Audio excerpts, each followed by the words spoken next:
There have been agreements on certain issues, but the critical question of Sudan and South Sudan's oil revenues is still unresolved. Is that close to agreement?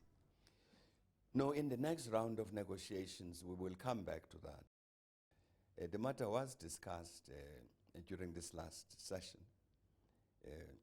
And in fact, it's that discussion on oil which resulted in the broader discussion about how the two countries are relating to each other.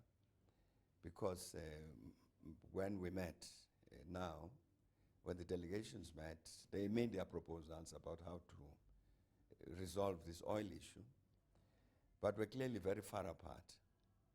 You couldn't reconcile the two positions. And the reason you couldn't is because they were both approaching this matter in that adversarial manner.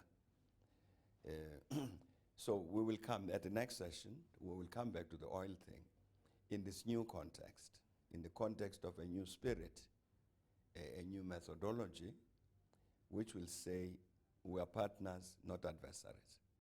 The oil issue, of course, oil is a lifeline for both economies of Sudan and of South Sudan. The stoppage of South Sudan's oil production, what impact has that had on both countries?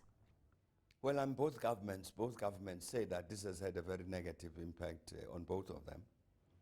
Government of South Sudan say that they've had to adopt an austerity budget, which means, of course, a very serious disruption of whatever development programs that they had agreed to.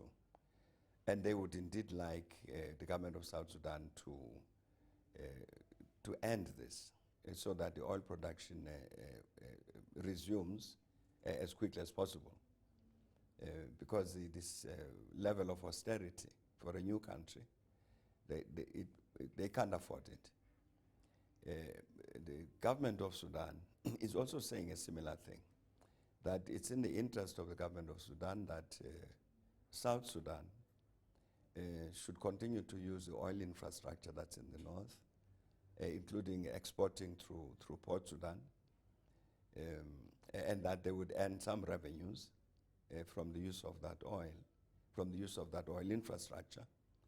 And so they are very keen themselves in the north that oil production in the south should resume, that they should continue to use this infrastructure, and that the Sudanese government should then earn whatever revenues are agreed between the two sides. So both of them are saying this has had a negative impact on their economies, and the sooner this problem is solved, the better for both of them.